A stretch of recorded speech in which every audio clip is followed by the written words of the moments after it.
Last episode में हमने देखा था कि मरीन वी का ही वेट कर रही थी क्योंकि उसकी प्रेजेंटेशन होने वाली थी। तभी वहाँ पर अनाउंसमेंट होती है वी की, लेकिन वहाँ पर वी की जगह तो कैनोन पहुँच गया था।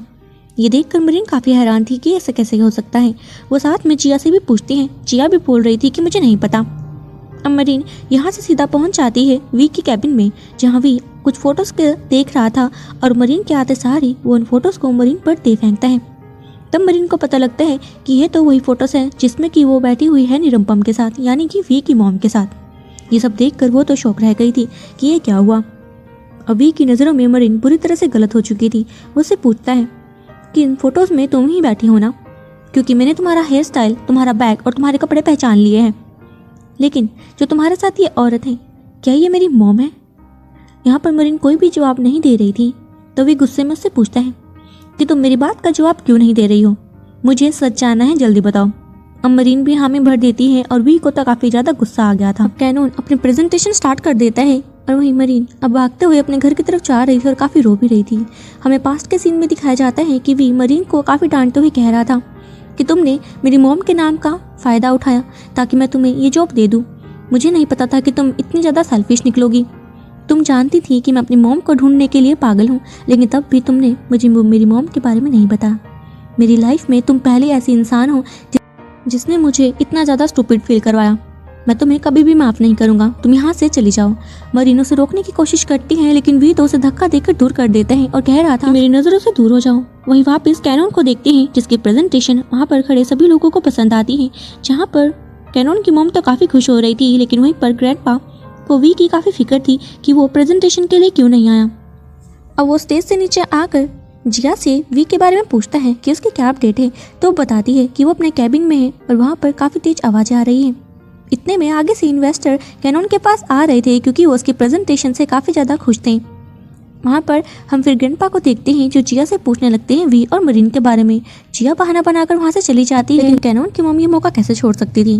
वो ग्रैंडपा को बता देती है कि वी तो अपने सेक्रेटरी यानी कि मरीन को डेट कर रहा है और मैं उसे नहीं समझा पाऊंगी क्योंकि हमारे पास्ट में कुछ ऐसा हुआ है जिसके कारण वी मुझे पसंद नहीं करता। आप उसे समझाना।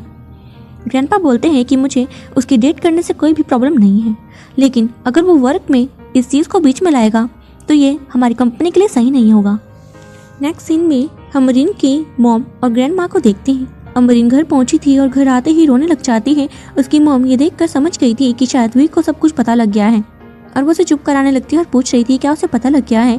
तो मरीन भी हामी भरती है, बोल रही थी कि मैं इस संडे वी को उसकी मॉम के पास ले जाने वाली थी और उसे सब कुछ बता देती, लेकिन उससे पहले ही उसे पता लग गया और वो मुझे गलत समझ रहा है। अब यहाँ पर ग्रैंड माँ को कुछ समझ ही नहीं आ रहा था कि किस बारे में बात कर रहे हैं। तो मरीन की मॉम उन्हें बताती है कि मरीन जिस लेडी की इतने सालों से हेल्प कर रही है वो और कोई नहीं वी की ही मॉम है और उनका नाम निरंपम है। मरीन ने निरंपम नाम यूज़ करके ही उस कंपनी में जॉब हासिल करी और वी को भी ये पता लग चुका है और वो मरीन को गलत समझ रहा है। तो मरीन भी रोते हुए कहती है कि मुझे जॉब की बहुत ज़रूरत थी इसलिए मैंने ऐसा किया, लेकिन अब मुझे रियलाइज़ हो रहा है कि मैंने काफ़ी बड़ी गलती कर दी है। वहीं वी अपने कैबिन में होता है और उसे नॉक की आवाज़ सुनाई दी थी, तो वो कहता है कि मैं बिजी हूँ, लेकिन वहाँ तो थी नाइन अब अंदर आ जाती है और नीचे पड़े हुए फोटोज़ को भी देख लेती है। वी वहाँ पर उसे बोल रहा था कि मैं अभी बात करने के मूड में नहीं हूँ, तुम्हें यहाँ से जाना चाहिए। नाइन बोलती है कि मैं बस तुम्हारे 5 मिनट लूँगी और वो वहीं पर बैठ गई थी। फिर वो वी से कहने लगती है कि अब तो तुम्हें पता लग गया ना कि मरीन तुम्हारे लिए बिल्कुल भी सही नहीं थी। उसने तुम्हें झूठ बोला, तुम्हारी मॉम का नाम यूज़ किया और उस कंपनी में जॉब ली। वहीं हम कैनोन को देखते हैं जो सीईओ के कैबिन में आकर वहाँ की मेन चेयर पर बैठ जाता है और काफ़ी खुश हो रहा था उस चेयर को फील करते हुए। तभी ग्रैंडपा अंदर आए थे और वो हिचकिचाते हुए खड़ा होता है और ग्रैंडपा के साथ बैठ जाता है। ग्रैंडपा कैनोन से बोल रही थी कि मुझे तुम्हारा काम काफ़ी पसंद आया, लेकिन इस कंपनी को चलाने के लिए तुम्हारा और वी का साथ में चलना जरूरी है। वहीं वापस वी को दिखाया जाता है जो उल्टा नाइन से ही बोलने लग जाता है कि भला तुम्हें मेरी मॉम के बारे में इतना सब कुछ कैसे पता और तुम कैसे जानती हो कि मरीन ने मुझे झूठ कहा। नाइन पहले तो डर गई थी क्योंकि वो अपने जाल में फंस चुकी थी, लेकिन तभी वो चालाकी से उस बात को पलट देती है ये कहते हुए कि यहाँ पर इतनी सारी फोटोज गिरी हुई है, उसमें तुम्हारी मॉम और मरीन साथ में बैठते हैं और मैं तुम्हारी मॉम को पहले से ही जानती हूँ। वो तुम्हें छोड़कर काफ़ी पहले चली गई थी और तुम अभी भी उन्हें ढूंढ रही हो और उनका नाम निरंपम है। अवी को यकीन हो जाता है और वो बोलने लगी थी कि तुम मुझे यहाँ पर 1 मिनट के लिए भी बर्दाश्त नहीं कर पा रहे हो, तुम यहाँ से मुझे अवॉइड करके भाग रहे हो, जबकि मरीन ने तुम्हें तो धोखा दे दिया है, लेकिन तब भी तुम मरीन की साइड लोगे। क्या तुम उसे अभी भी प्यार करते हो?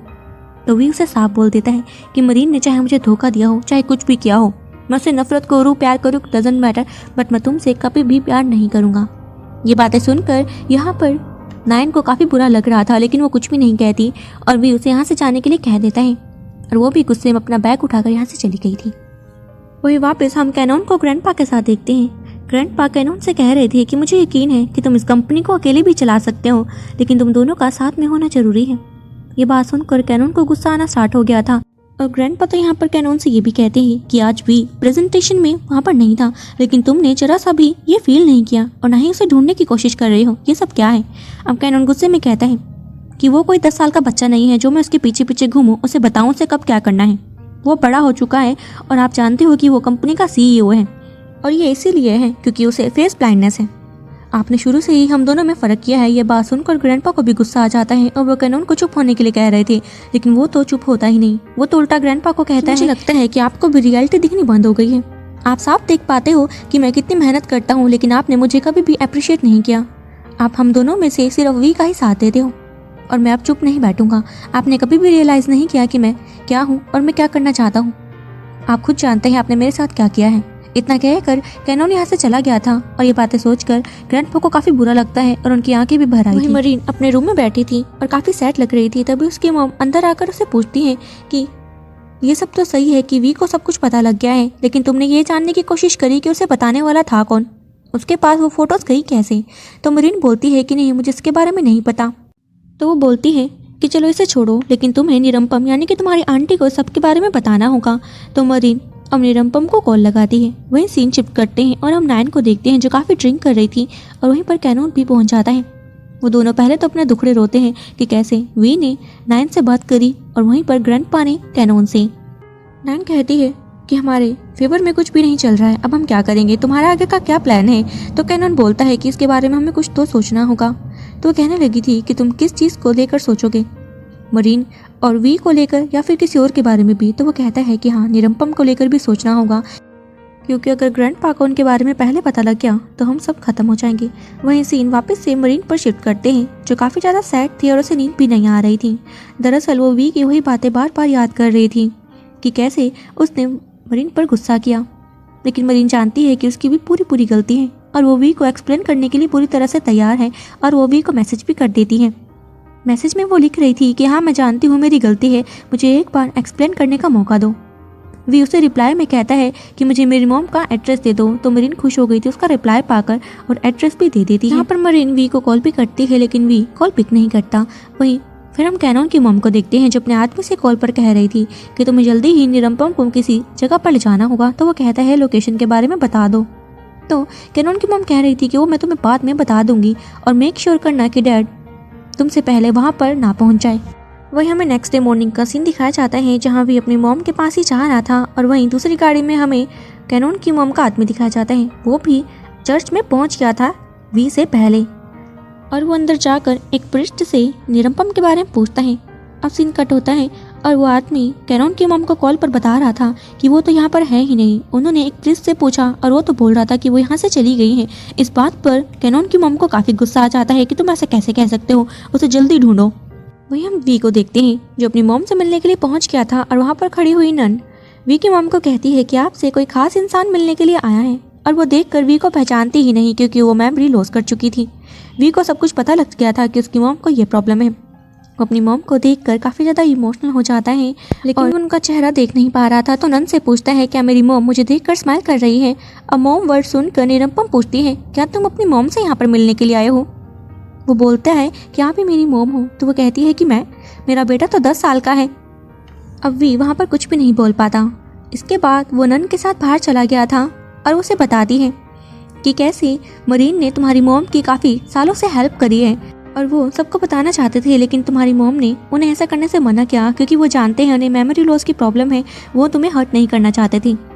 यहाँ पर भी बोल रहा था कि मैं अपनी मॉम का अब अच्छे से ध्यान रखूंगा। उन सीन इतने में ही कट होता है और अगली मॉर्निंग हम कैनोन को देखते हैं जिसके आज एक न्यूज़ स्टार्ट होने वाली थी क्योंकि इसकी प्रेजेंटेशन का टाइम आ गया था।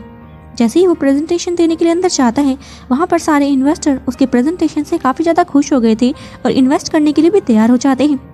जैसे ही मीटिंग खत्म हुई ग्रैंडपा कैनोन के पास आकर उसे बोलते हैं कि तुम्हारे पास एक से एक इन्वेस्टर होंगे, लेकिन बिग नॉइज से अच्छा इन्वेस्टर कोई भी नहीं है, तुम्हें उनके साथ काम करना चाहिए और मुझे कुछ टाइम के लिए बाहर जाना है।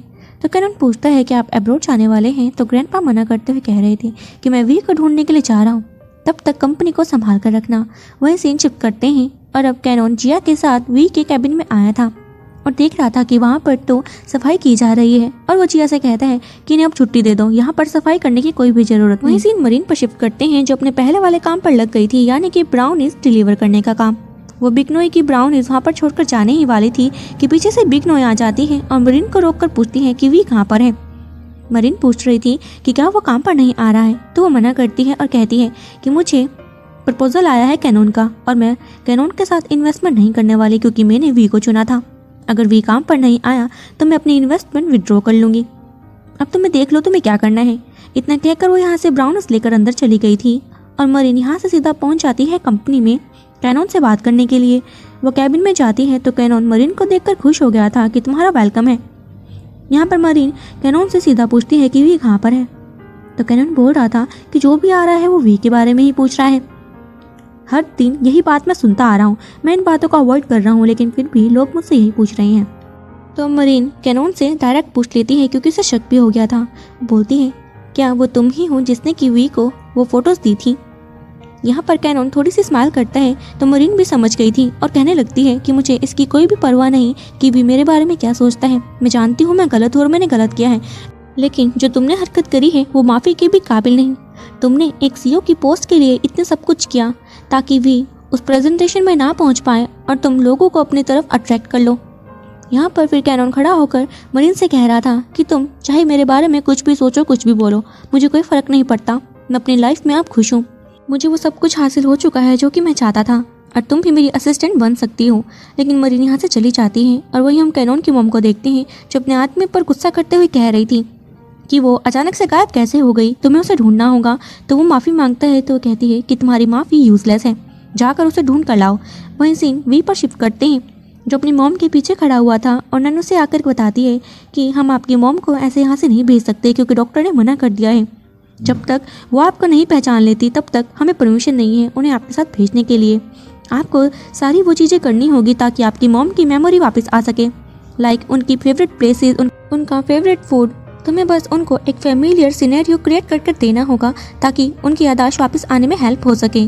उनकी फेवरेट मेमोरीज को कलेक्ट करो, तुम ऐसा कर सकते हो। तभी वी को कुछ याद आता है और वो गाड़ी चलाकर यहाँ से निकल गया था और हम रात को मरीन को घर आता हुआ देखते हैं और वो गाड़ी देखकर पहचान जाती है कि वी वहीं पर है और वी गेट पर ही खड़ा हुआ था। ये देखकर मरीन तो खुश हो गई थी। अब वी उसके पास आता है और गाड़ी से कुछ सामान निकाल कर उस मरीन से कहता है कि क्या तुम मुझे हॉट चॉकलेट बनाना सिखाओगी। अब इतने में ही हमारा ये एपिसोड खत्म हो गया था। सो फ्रेंड्स, अगर आपको मेरी वीडियो अच्छी लगी तो मेरे चैनल को सब्सक्राइब करना मत भूलिएगा। मिलते हैं इस ड्रामा के लास्ट एपिसोड के साथ। Till then take a good bye.